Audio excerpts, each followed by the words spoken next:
તો આપણે પહેલા ચેપ્ટરની અંદર વિદ્યુત ભાર, વિદ્યુત બળ, વિદ્યુત ક્ષેત્ર અને વિદ્યુત ફ્લક્સ વિશે જોયું. હવે આપણે સેકન્ડ ચેપ્ટર સ્ટાર્ટ કરવાનું છે, સ્થિત વિદ્યુત સ્થિતિમાન અને કેપેસિટન્સ. તો આ ચેપ્ટર બે ભાગમાં વહેંચાયેલું છે. પહેલા ભાગની અંદર આપણે વિદ્યુત સ્થિતિમાનની વાત કરવાની છે અને બીજા ભાગની અંદર કેપેસિટન્સની વાત કરવાની છે. જુઓ, આ પણ સ્થિત વિદ્યુત શાસ્ત્રનું ચેપ્ટર જ છે, એટલે અહીંયા પણ વિદ્યુત ભાર સ્થિર જ છે.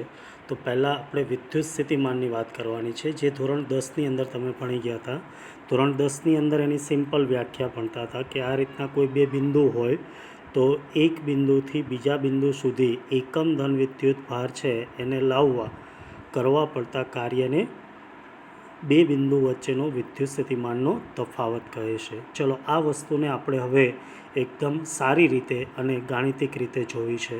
તો એના માટે આપણે પહેલાં વિદ્યુત ક્ષેત્ર લેવું પડે. તો દેખો, કોઈ બિંદુવત ક્યુ વિદ્યુત ભાર લઈએ કે જેના માટે આપણે અહીંયા યામાક્ષ પદ્ધતિ લઈ લઈએ. તો આ XY યામાક્ષ પદ્ધતિ છે.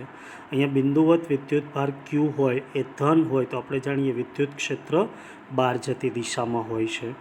તો હવે આના વડે ઉદ્ભવતા વિદ્યુત ક્ષેત્રમાં આપણે બીજો કોઈ એક બિંદુવત વિદ્યુત ભાર સ્મોલ ક્યુ, જેને આપણે પરીક્ષણ વિદ્યુત ભાર તરીકે ઓળખીએ છીએ, એને ધ્યાનમાં લઈએ. તો એને આપણે અહીંયા બિંદુ આરથી બિંદુ P સુધી લાવવો છે. એના માટે કરવું પડતું કાર્ય શોધવું છે. તો કેવી રીતે શોધી શકાય? તો કે આપણે 11માં ભણી ગયા છીએ, કાર્ય એટલે બળ ગુણ્યા સ્થાનાંતર. તો પહેલાં આના માટે આપણે બળ લેવું પડે. તો દેખો, અહીંયા જે વિદ્યુત ભાર છે એના વડે લાગતું બળ, જેને શું કહેવાય? Fe. તો જેટલું બળ Fe લાગે છે એટલું જ બળ આપણે એના ઉપર વિરુદ્ધ દિશામાં લગાડીએ તો એ કોઈપણ જાતના પ્રવેગ વગર ગતિ કરશે. બરાબર. તેથી એક જ શબ્દમાં કેવું હોય તો બાહ્ય બળ ઇઝ ઇક્વલ ટુ -Fe. બાહ્ય બળ એટલે જે બળ આપણે અહીંયા લાવવા માટે લગાડીએ છીએ, અને Fe એટલે કે આ કેપિટલ ક્યુ જે વિદ્યુત ભાર છે એના દ્વારા લાગતું વિદ્યુત બળ. તો અહીંયા જુઓ, બંને બળના મૂલ્યો સમાન અને દિશા વિરુદ્ધ હશે. આટલું બળ આપણે વિદ્યુત ભાર પર લગાડીએ છીએ. તેથી એના દ્વારા થતું સ્થાનાંતર, તો પહેલાં આપણે એનું સૂક્ષ્મ સ્થાનાંતર dr લઈએ. તો dr જેટલા સ્થાનાંતર માટે કરવું પડતું કાર્ય, આપણે જાણીએ છીએ સ્થાનાંતર સૂક્ષ્મ હોય તો કાર્ય પણ સૂક્ષ્મ હોય. એટલે અહીંયા W અથવા તો dW લખી દેજો, ઇઝ ઇક્વલ ટુ F.dr પ્રમાણે અહીંયા શું થશે? F એક્સટર્નલ એટલે કે બાહ્ય બળ .dr. તો આ dr જેટલા સૂક્ષ્મ સ્થાનાંતર માટે થતું કાર્ય થયું. આપણે એને ક્યાંથી ક્યાં લાવવો? આરથી P સુધી. જુઓ, આ બિંદુ R છે ને અહીંયા બિંદુ P છે. તો આરથી P સુધી લાવવા આવા દરેક સૂક્ષ્મ કાર્યનો શું કરવો પડે? સરવાળો. આ સરવાળો સતત હોવાથી શેમાં પરિણામે? સંકલનમાં. તેથી WRP is equal two integration ક્યાંથી ક્યાં સુધી? તો કે આરથી P સુધી FE એક્સટર્નલ .dr. હવે F એક્સટર્નલની જગ્યાએ આપણે સમીકરણ 1 મુજબ -Fe મૂકીએ એટલે અહીંયા -12 આવી જશે, અંદર થશે Fe. Feની કિંમત આપણે પહેલા ચેપ્ટરમાં ભણી ગયા છીએ, F ઇક્વલ ટુ QE. તો અહીંયા Feની જગ્યાએ શું આવશે? QE.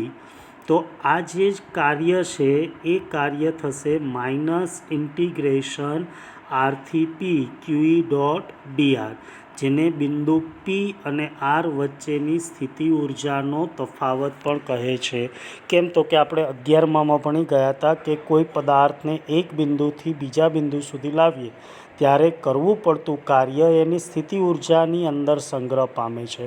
તો અહીંયા સ્થિતિ ઉર્જાનો ફેરફાર કેટલો થાય? તો કે આરથી P સુધી લાવ્યા એટલે UP - UR, જેને આપણે ΔU કહી શકીએ, ફેરફાર છે એટલે.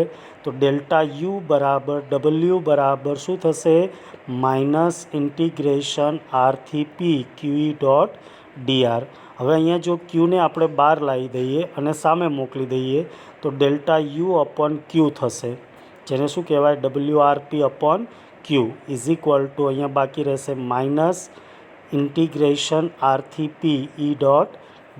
હવે જુઓ, W/Q આવ્યા, જેને આપણે વ્યાખ્યા પ્રમાણે શું કહી શકીએ?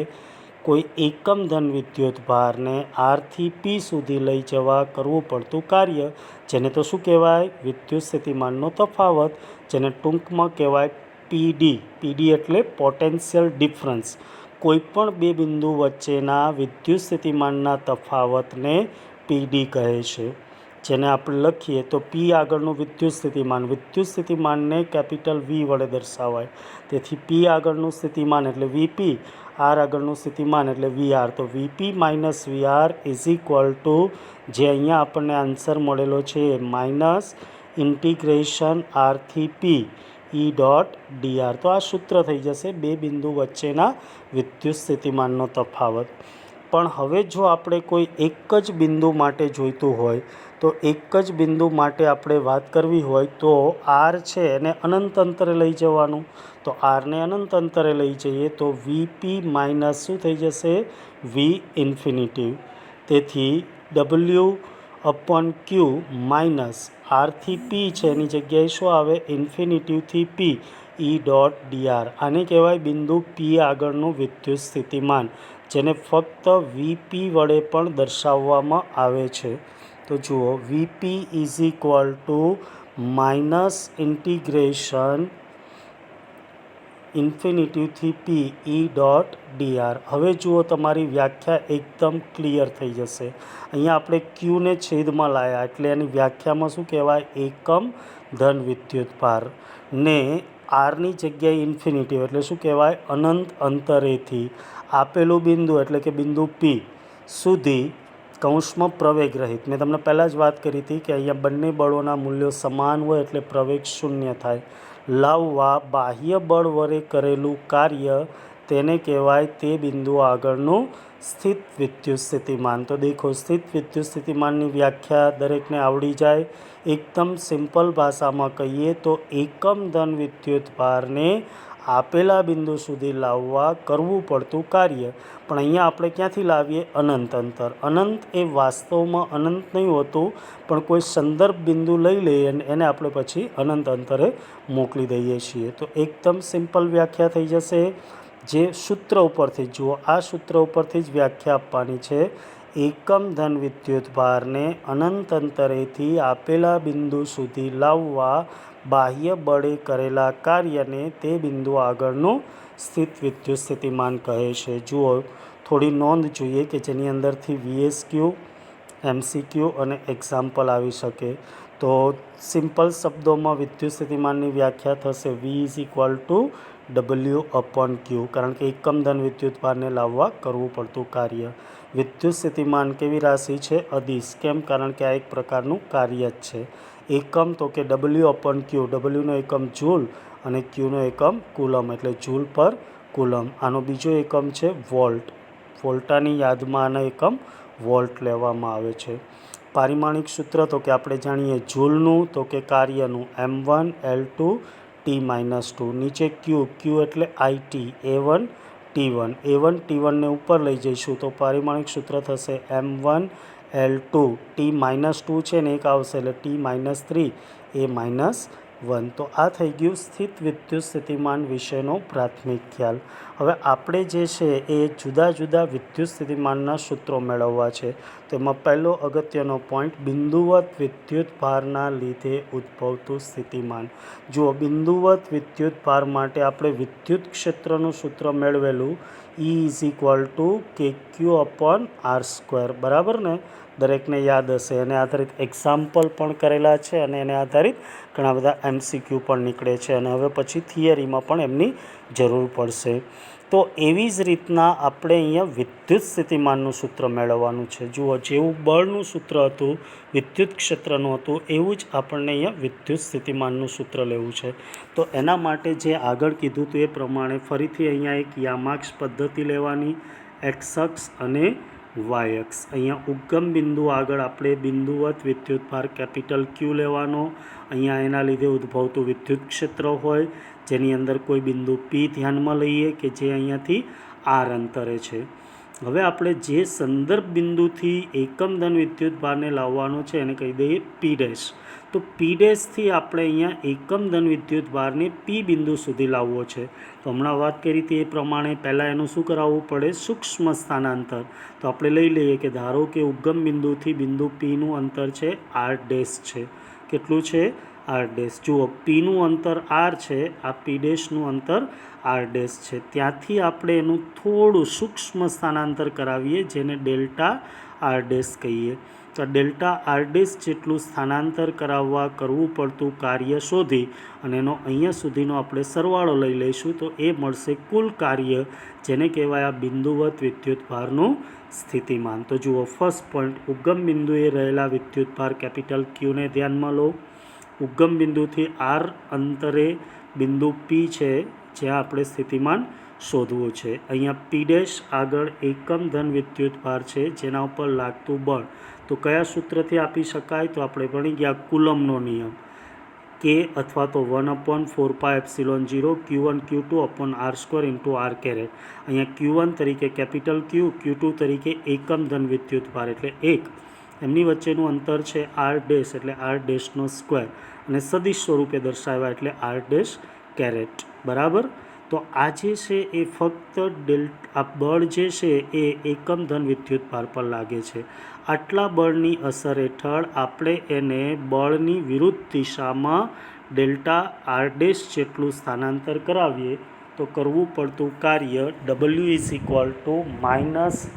Dot delta R. એફની કિંમત ઉપરમાંથી મૂકી દઈએ તો Q/4πε0 R dash square into delta R dash. કેમ? કારણ કે આના આર ડેશ સદિશમાં આર ડેશ કેરેટ આવશે અને આમાં પણ આર ડેશ કેરેટ આવશે, એ 1 થઈ જશે. બરાબર.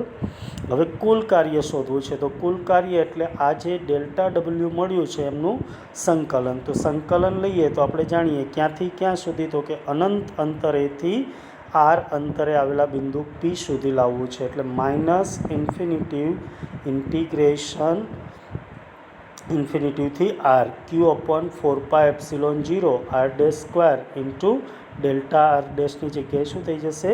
D R dash. જેને જ આપણે વ્યાખ્યામાં હમણાં જોઈ ગયા. શું કહેવાય? બિંદુ પી આગળનું અથવા તો આર અંતરે આવેલા બિંદુનું સ્થિતિમાન એટલે કે વી આર. ચલો આગળ જો વાત કરીએ તો આનું આપણે સંકલન લઈશું તો Q/4πε0 છે એ આપણે જાણીએ છીએ અચળ છે એટલે કયો આવી જશે? 12. અંદર બાકી રહેશે D R dash upon R dash square. દેખો, ધોરણ 11ની અંદર આપણે સંકલનમાં શીખવાડ્યું હતું અને સ્થિત વિદ્યુત સ્થિતિમાનમાં કીધું હતું કે યાદ રાખજો ઇન્ટિગ્રેશન dx/x² =-1/x.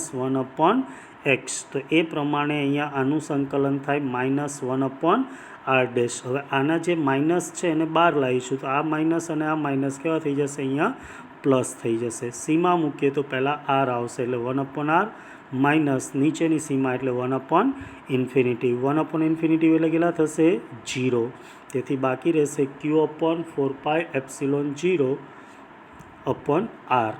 તો 1/4πε0 ને જો આપણે કે લખીએ તો VR શું થાય? KQ/r. તો દેખો, આનું સૂત્ર ખાસ અગત્યનું છે અને આ સૂત્ર તમને બહુ ઇઝીલી યાદ રહી જાય કારણ કે ઈનું સૂત્ર હતું KQ/r² અને વીનું સૂત્ર છે KQ/r. એટલે ફક્ત એક ઘાત ઓછી થઈ છે.